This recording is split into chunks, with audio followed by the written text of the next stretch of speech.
அதாவது நீங்கள் ஒரு மனோபாவத்தில் பேசுகிறதும் அவங்க ஒரு மனோபாவத்தில் இருக்கிறதும் எப்படி மேட்ச் ஆகும்? சின்னதாக ஒரு ப்ரொமோஷனோ இல்லை சின்னதாக ஒரு மாற்றமோ ஏதாவது ஏற்படுமா அப்படின்னோம்னாக்க ஏற்படுறதுக்கான வாய்ப்புகள் இருக்குது. திருமணம் ஆகாமல் இருந்தாங்கன்னா திருமணம் ஆகி வெளியே போகிறதுக்கான வாய்ப்பு அதிகபட்சம். குறைகளை பார்த்து ஒரு முடிவில் எடுக்காதுங்க. அனைவருக்கும் வணக்கம்.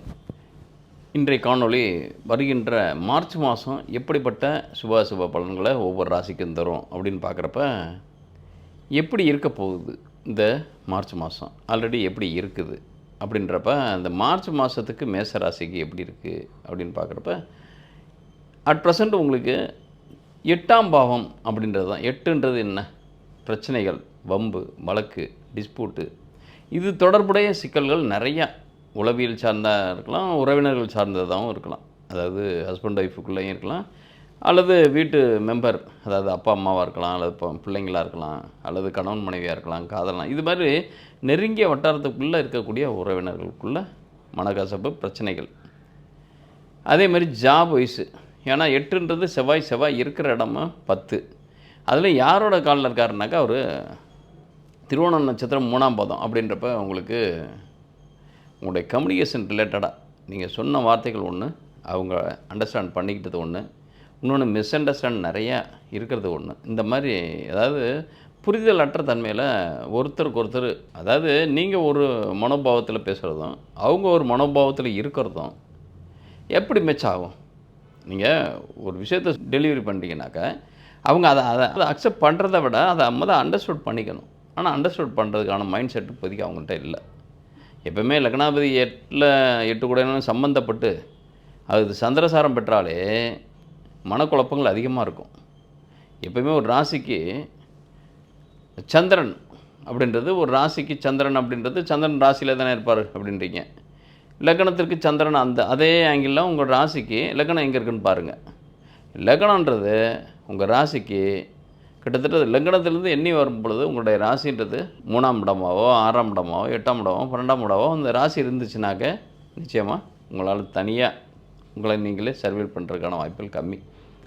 அதே நேரத்தில் இப்போ அட் ப்ரெசென்ட் 8 தான் வேலை செய்யுது. அது செவ்வாய் தான். செவ்வாய் அதே வீடு தான். செவ்வாய் அவர் இருக்கிறது 10ல் இருக்கார், சந்திரசாரத்தில் இருக்கார். அப்படின்ற தொழில் வழி சிக்கல்கள் நிறையா இருக்குது. தொழில் சின்னதாக ஒரு ப்ரொமோஷனோ இல்லை சின்னதாக ஒரு மாற்றமோ ஏதாவது ஏற்படுமா அப்படின்னோம்னாக்க ஏற்படுறதுக்கான வாய்ப்புகள் இருக்குது. இருக்கிற இடத்துலேருந்து வேலையை விட்டு வெளியே போகிறதுக்கோ அல்லது வேலையிலேருந்து வெளியே ஏறி வேறு தொழில், வேறு இடம், வேறு ஜாப் பார்க்குறதுக்கான வாய்ப்புகள் இருக்குது. இந்த மார்ச் மாதத்தை ரொம்ப அணுகி பாருங்கள். ரொம்ப ஏன்னா உங்களுக்கு அட் ப்ரெசென்ட் அந்த ஜாப் வேலை செய்ய போட இடங்கள்னு பார்த்தீங்கன்னாக்கா 3ஆம் இடமும் 10ஆம் இடமும் இருக்குது. அதே நேரத்தில் 7ஆம் இடத்துல இருக்கக்கூடிய சந்திரன் தான் இந்த இடத்துல ப்ளே. அப்போ 7ஆம் இடத்து சந்திரன் 7, 3, 10ன்றது வேலை மாற்றத்தை உறுதி செய்யுது. அதுக்குண்டான தகவல் நீங்கள் பெறதுக்கான வாய்ப்புகள் இருக்குது. ஆனால் சில தடைகள் இருக்குது. பட் உங்களுக்கு ரீச் ஆகலை. உங்களுடைய நாலேஜ், உங்களுக்கு உண்டான பொறுப்புகள் ஒதுக்கப்பட்டாச்சு, ஆனால் அது உங்களுக்கு கம்யூனிகேட் ஆகலை. அந்த மாதிரி தான் இருக்கும். அது இது வரைக்கும் ஆகாமல் இருக்கவங்களுக்கு ஈஸியாக நடக்குது. ஏன்னா அடுத்து 9 தான் நடக்க போகுது. ஏன்னா அட் ப்ரெசென்ட் 8 நடந்துகிட்ருக்கு. நிறையா குடும்ப பிரச்சனையிலேருந்து ஏதாவது இதுலேருந்து வெளியேறிடுமா, இதுலேருந்து சரியாயிடுமா, ஒவ்வொரு டைமும் ஒவ்வொரு மாதமும் இதே தானே நம்ம எக்ஸ்பெக்ட் பண்ணுறோம், ஏன் இப்படியே இருக்குது அப்படின்றது தான் உங்களுடைய கணக்கு. ஆனால் இப்போ மார்ச் மாதம் நிறைய விஷயங்கள்லேருந்து ரிலீவ் ஆகுறீங்க. நிறைய விஷயங்கள் இது வரைக்கும் தேங்கி இருந்த தன்மைகள்லேருந்து கொஞ்சம் வெளிச்சம் வர்றதுக்கான வாய்ப்புகள் இருக்குது. அதாவது கேட்ராக்ட் இருக்கிற கண்ணிலேருந்து பார்த்தோம்னாக்க எப்படி இருக்கும்? உலகமே ஒரு ஏதோ ஒரு மாசுக்குள்ளே இருக்கிற மாதிரி இருக்கும். மாசுனாக்க ஒரு பூம் மாதிரி இருக்கும், கிளியராகவே இருக்காது. அதே ஆப்ரேஷன் பண்ணதுக்கப்புறம் பாருங்கள், மிகப்பெரிய அளவில் கிளியர் கட்டாக இருக்கும். அது எல்லாத்தையும் கழுவிட்ட மாதிரி இருக்கும். அதுபோல் என்னென்னா சில விமோச்சனங்கள் அது வர நேரத்தில் தாங்க வரும். நம்ம எவ்வளோ தான் எதிர்பார்த்தாலும் சரி, எவ்வளோ தான் நம்ம மூச்சை போட்டாலும் சரி, நம்ம எவ்வளோ தான் முயற்சி எடுத்தாலும் சரி, அது என்னென்னா கிரகங்கள் தங்களுடைய ஆளுமை சக்திகளை எப்பப்பெல்லாம் அந்த திசாபதிகளில் காட்ட இருக்கோ அப்போ தான் கிடைக்கும்.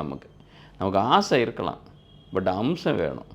அந்த அம்சம் இருந்தாலும் அந்த அமைப்பு, அந்த திசாபுத்தி நடப்பு இருக்கணும். இருந்துச்சுன்னா நிச்சயமாக உங்களுக்கு அதாவது ஆசை இருக்கும். அது கிடையிறதுக்கான ஜாதகத்தில் அம்சமும் இருக்கும். ஆனால் அந்த அம்சம் இருந்தாலும் அது நடக்கிறதுக்கான திசாபுத்தி இருக்கணும். திசாபுத்தி இருந்தாலே உங்களுக்கு 100க்கு 100% சரியாகவே நடக்கும் எல்லாமே. இப்போ மேச ராசிக்கு இந்த இடத்துல 8, 9 தான் பிரதானமாக இருக்குது. 8 நடப்பில் இருக்குது, ஃப்யூச்சரில் 9 வருது. அப்படின்றப்ப அந்த ஃப்யூச்சர்னாக்க அந்த மார்ச் மாதத்துலேயே உங்களுக்கு ஒரு நீங்கள் நினைக்கக்கூடிய விஷயங்கள் நடக்கிறதுக்கான வாய்ப்புகள் இருக்குது. அப்படின்னா மறுமண திருமணமாக இருக்கலாம், சுயதொழில்ல ஒரு அடுத்த லெவல் ப்ரொமோஷனாக இருக்கலாம். அடுத்து ஏதாவது ஒரு நீங்கள் ஒரு எக்ஸிஸ்டிங் பில்டிங் வந்து ரெனோவேஷன் பண்ணுறதோ, அல்லது எக்ஸிஸ்டிங்கில் இருக்கிற விஷயத்தை வந்து ஒரு அடுத்த லெவலுக்கு கன்வெர்ட் பண்ணுறதோ, அல்லது கொஞ்சம் கூடுதலாக செலவு பண்ணுறதுக்கு ட்ரை பண்ணுங்கள். எனக்கு உங்களுக்கு 6ன்றது அந்த உங்கள் ராசியில் இருக்கிற குரு வந்து இது வரைக்கும் போன மாதம் வரைக்கும் இருந்தது கேதுல இருந்தார். இப்போ வந்து அவர் ஃபாஸ்ட்டாக அவர் வக்ர நிவர்த்தி பண்ணுறதும் ஃபாஸ்ட்டாக நம்ம மே மாதம் 1ஆம் தேதியெல்லாம் அவர் ஸ்விட்ச் ஓவர் ஆயிடணும் அடுத்த ராசிக்கு. அப்படின்றப்ப இந்த இடத்துல ஃபாஸ்ட்டாக இப்போ பரணி செகண்டில் இருக்கார். பரணி செகண்ட்றது உங்களோட 6ஆம் இடம். 6ஆம் இடத்துல தான் அவர் வந்து நவம்ச ரீதியாக அவர் ஆக்குபேஷன் இருக்கும். அப்படின்றப்ப 6ன்றது உங்கள் ராசிக்கு 6ன்றது ரொம்ப பகை. அதுவும் புதன் வீடு, அதுவும் குரு போய் புதன் வீட்டில் இருக்கிறது. அப்படின்றப்ப உங்களுக்கு இப்போ 9 குடையன் 6ல் போகிறப்ப 9 குடையன்னா யார்? உங்கள் குரு. குரு பாசிட்டிவான நபர் தான் உங்களுக்கு 9, 12. ஆனால் இந்த இடத்துல 6ஆம் இடத்துக்கு போகிறப்ப இதில் ஒரு வேலையில் மாற்றம், சுபரிய தன்மை, திருமணம் ஆகாமல் இருந்தாங்கன்னா திருமணம் ஆகி அவங்க வெளியே போகிறதுக்கான வாய்ப்பு, அல்லது திருமணமாகி ரொம்ப கன்ஜெக்ஸ்டடான லைஃப்பை நான் ஃபீல் பண்ணிகிட்ருக்கேன், இந்த வாழ்க்கையிலேருந்து நான் வெளியே வருவானான்றது தெரில. என்னோடய ஜாத அமைப்பில் என்னுடைய நிறைய பேர்த்திட்ட பார்த்துட்டேன், எனக்கு களத்தில் தோசை இருக்குன்றாங்க, 2 தாரம் இருக்குன்றாங்க, மறுமண திருமணம் தான் நிற்குன்றாங்க. இதெல்லாம் அமைப்பு இருக்கா அப்படின்னோம்னாக்கா அதுக்குண்டான அமைப்பு இருந்துச்சுனாக்கா எப்போவுமே ஜாதகம் சொல்லிடும் உங்களுக்கு ஏகதாரமா அல்லது மல்டி மேரேஜான்னு. அப்படி ஏகதாரம் மல்டி மேரேஜ் அப்படி மாதிரி ஒரு சிஸ்டம் உங்களுடைய ஜாதகத்தை பார்த்ததுன்னு தெரிஞ்சுன்னா அது மல்டி மேரேஜ் எப்படி இருக்கும்? டிவோர்ஸ் ஆகிட்டு இருக்குமா, அல்லது டிவோர்ஸ் ஆகாத தன்மையிலேயோ இன்னொரு திருமணத்தையோ அல்லது இன்னொரு தொடர்புகளையோ ஏதாவது க்ரியேட் பண்ணுறதுக்கான வாய்ப்புகள் இருக்குமா? இதெல்லாமே சொல்லிடுங்க ஈஸியாக. அப்படின்றப்ப இந்த இடத்துல 6ஆம் இடத்துல தான் அவர் குரு இண்டிகேஷன் பண்ணுறாரு. அப்படின்றப்ப மல்டி மேரேஜ்ன்றது ஒன்று, டிவோர்ஸ் ஆகிட்டு அடுத்து ஒரு மேரேஜுக்கு வெயிட் பண்ணிங்கனாக்கா அவங்களுக்கு நடக்கிறதுக்கான வாய்ப்புகள் இருக்குது. அதனால் இந்த 9, 6ஓட மிக்ஸ் பண்ணுறப்ப உங்களுக்கு பாக்கியாதிபதிக்கு அது 10ஆம் இடத்துல போய் இருக்கிற மாதிரி தான். அவர் இப்போதைக்கு ராசிக்கு திரிகோணத்தில் 5ஆம் இடத்துல இருக்கிற மாதிரி தான் குரு. அப்போ நடப்பு குருன்றது உங்களுக்கு பாசிட்டிவான விஷயங்களை இது நாள் வரைக்கும் குரு செய்யாத ஜென்ம குரு வனவாசம்னுவோம். இந்த ஒரு ஆண்டுன்றது கிட்டத்தட்ட அதிகபட்சம் நம்ம சஃபர் ஆகிட்டோம். இப்போ வந்து நல்லா ரிலீஃப் ஆகிறோம். ப்ரீஃப் நல்லா விடுறீங்க. 2024 மார்ச் மாதம் பார்த்திங்கன்னா ஒரு ரெவல்யூஷன் தான் உங்களுக்கு. அந்த ரெவல்யூஷனை நீங்கள் அனுபவிக்க போகிறீங்க. ஏன்னா 9ன்றது கிட்டத்தட்ட மிகப்பெரிய யோகமான தன்மை. ஏதாவது தூரதேச பயணங்கள் போகணுமா சாத்தியப்படும், புண்ணிய யாத்திரை சேத்திரங்கள் போகணுமா சாத்தியப்படும், ஒரு வேலையில் ஒரு உயர் பதவிக்கு வெயிட் பண்ணிங்கனாக்கா இது நாள் வரைக்கும் வராமல் தடைப்பட்டுருந்துச்சா சாத்தியப்படும். இந்த மாதிரி எப்பப்பெல்லாம் எதெல்லாம் எப்போயுமே 9ஆம் பாவம் தான் ஓடினவனுக்கு 9ல் குரு, ஆப்டவனுக்கு அஷ்டமத்தில் சனி. அது போல் என்னென்னா இந்த இடம் 9ஆம் பாவம் தான் இந்த மாதம் மார்ச் மாதம் ஒர்க் பண்ண போகுது அப்படின்னம்னா அந்த அதிபதியும் குரு 6ல் தான் இருக்கார். அவர் 6ல் இருந்தாலும் அவர் யாரோட சாரத்தில் இருந்தாருனாக்கா பரணி சுக்கிரத்தோட சாரில். சுக்கிரன் 2, 7 கூடையவர் தான். சுயதொழில் வழி ஒரு மாற்றம். இது வரைக்கும் தடையாக இருந்துச்சுனாக்கா அது நடக்கிறதுக்கான வாய்ப்பு. 7ஆம் யாருன்னா சுக்கிரன் சாரத்தில் தான் ஒரு 6ஆம் இடத்தை இண்டிகேட் பண்ணுறாருனாக்கா இது வரைக்கும் கோர்ட்டில் ஃபைல் பண்ணியிருக்கோம், இன்னும் அது ஜட்ஜ்மெண்ட் வாரில் இழுத்துக்கிட்டே இருக்குது, எப்போ முடியும் அல்லது எப்போ நான் ஃபைல் பண்ணலாம், இன்னுமே இந்த லைஃப்பை கண்டினியூ பண்ண தேவையில்லை, எனக்கு அந்த இடத்துல அவ்வளோ குறை இருக்குது, இந்த இடத்துல இவ்வளோ குறை இருக்குது. குறை பார்த்தோம்னா எல்லா இடத்துலையும் குறை இருக்கும், அது வேறு. நம்ம மேலே நமக்கு குறை இருக்கும், அது தெரியாது நமக்கு.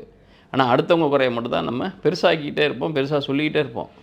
புரியுங்களா? அப்போ நம்ம மேலே என்ன குறை இருக்கோ அந்த குறைகளை நாமளால் தவிர்க்க முடியுமா, உணர முடியுமா, புரிய முடியுமா, அதெல்லாம் புரிஞ்சால் தான் அடுத்தவங்களுடைய. அப்போ நம்ம இடத்துல 10% குறைய வச்சுக்கிட்டு அடுத்தவங்கள்ட்ட 2% குறை இருந்தால் அந்த 2% தான் உங்களுக்கு கண்ணை உறுத்திக்கிட்டே இருக்கும். 10% இருக்கேன் அப்படின்றது அது ஒரு நாள் கூட இதெல்லாம் குறையா அப்படின்ற மாதிரி உங்களுக்கு ஃபீல் ஆகிடும். அதனால் என்னென்னாக்க அதிகபட்சம் குறைகளை பார்த்து ஒரு முடிவில் எடுக்காதுங்க. அதாவது குறை தான் இருக்குது, இந்த குறையை வச்சுக்கிட்டு நான் இந்த மனுஷனோட வாழ முடியாது, நான் இந்த மனுஷியோட வாழ முடியாது, இது மாதிரிலாம் சைக்கோ மாதிரி ட்ரீட் பண்ணுறா, இது மாதிரி ஒரு மென்டல் டார்ச்சருக்குள்ளாக்குறாங்க, இந்த மாதிரி தன்மையில் வாழ்கிறது கஷ்டமாக இருக்குது அப்படின்னு. ஏன்னா உங்களுக்கு அட் ப்ரெசண்ட்டு ஜென்ரலாகவே இந்த ஓராண்டு பூராமே ஜென்மத்தில் குரு, ஜென்ம குருன்றது நிச்சயம் டார்ச்சர் அதிகமாக இருக்கிறதுக்கான வாய்ப்புகள் இருக்குது. குரு இருக்கக்கூடாத இடங்கள்லேருந்து ஜென்மம். லக்னத்தில் குரு இருக்கிறது பிறப்பில் நல்லது, ஆனால் கோச்சாரத்தில் கெட்டது. பிறப்பில் குருவும் புதனும் லக்னத்திலேயோ ராசியிலேயோ இருக்கிறது மிகப்பெரிய யோகம், அதாவது குரு சந்திர யோகத்தை கொடுக்கும். ஆனால் ஜென்ம குருன்றது உங்கள் ராசியிலே குரு கோச்சார குரு வரப்போ இந்த ஆண்டுன்றது கிட்டத்தட்ட ஒரு 11 ஆண்டுகள் 10 ஆண்டுகளுக்கு முன்னாடி பட்ட கஷ்டத்தை திருப்பி ரினியூவல் பண்ணி ஃப்ரெஷ்ஷாக ஆக்கி ரீஃப்ரெஷ் பண்ணி உங்கள் கையில் கொடுத்த மாதிரி இருக்கும். அதனால் என்னன்னாக்கா இந்த மார்ச் மாதன்றது அதுலேயும் கேதுலேருந்து அவர் சுக்கிரனுக்கு வந்தது எவ்வளோ விஷயங்களில் ரிலீஃப் ஆகுது. நிறைய விஷயங்கள்லேருந்து வெளியே வர்றதுக்கான வாய்ப்புகள் இருக்குது. நீங்கள் என்ன நினைக்கிறீங்களோ அதை பாசிட்டிவாக நடக்கிறதுக்கான வாய்ப்புகள் இருக்குது. புதிய தொழில் முயற்சிகள், வாய்ப்புகள், வேலை வாய்ப்புகள் இதெல்லாமே கிடைக்கிறதுக்கு வாய்ப்பு இருக்குது. அதனால் நீங்கள் கவலையே பட வேணாம். தன வருவாய் சாதாரணமாக பொருளாதார ரீதியாக கொஞ்சம் ரெக்கவர் ஆகிறதுக்கான வாய்ப்புகள் இருக்குது. என்ன கடன்கள் க்ரியேட் ஆகும், பரவாயில்ல விட்டுருங்க. அது அடுத்தடுத்த மாதங்களில் அவர் 2ஆம் இடத்துக்கு ஸ்விட்ச் ஓவர் ஆனது மே மாதத்துக்கு பிறகு பார்த்தீங்கன்னாக்கா அதுவும் சரியாக ஆகிறதுக்கான வாய்ப்புகள் இருக்குது. கவலையே பட வேண்டியது. இந்த காணொலியை பார்க்குறவங்க உங்களுடைய கருத்துக்களை கமெண்ட் பாக்ஸில் பதிவிடுங்க. உங்களுக்கு ஏதேனும் உங்கள் ஜாதக ரீதியாக சந்தேகங்கள் இருக்கிற பட்சத்தில் அந்த சந்தேகத்துக்கு தீர்வு இருக்கா இல்லையா உங்கள் ஜாதகத்தில் அப்படின்றத பார்க்குறதுக்கு உங்களுடைய ஜாதகத்தோட date of birth, time of birth, place of பர்த்தை கமெண்ட் பாக்ஸில் பதிவிடுங்க. நான் முடிஞ்ச மட்டும் எல்லாத்துக்கும் ட்ரை பண்ணுறேன். எனக்கு இப்போ யாத்திரையில் இருக்கிறதுனால இப்போ அட் ப்ரெசென்ட்டு யாத்திரையிலே கொடுக்க ட்ரை பண்ணுறேன். பட் இருந்தாலும் இந்த யாத்திரையில் ஆன்சர் பண்ண முடியலனாலும் வந்து நான் ஆன்சர் பண்ணிவிடுவேன். அதே நேரத்தில் உங்களுக்கு ப்ரீஃபாக பார்க்கணும் அப்படின்னம்னாக்கா திரையில் பார்க்கக்கூடிய நம்பருக்கு உங்களுடைய என்கொயரியை பதிவிடுங்க. அதாவது date of birth, time of birth, place of birth plus உங்களுடைய கேள்விகளை பதிவிடுங்க. வாட்ஸ்அப்லேயே மெசேஜ் அனுப்புவாங்க அல்லது காண்டாக்ட் பண்ணுவாங்க.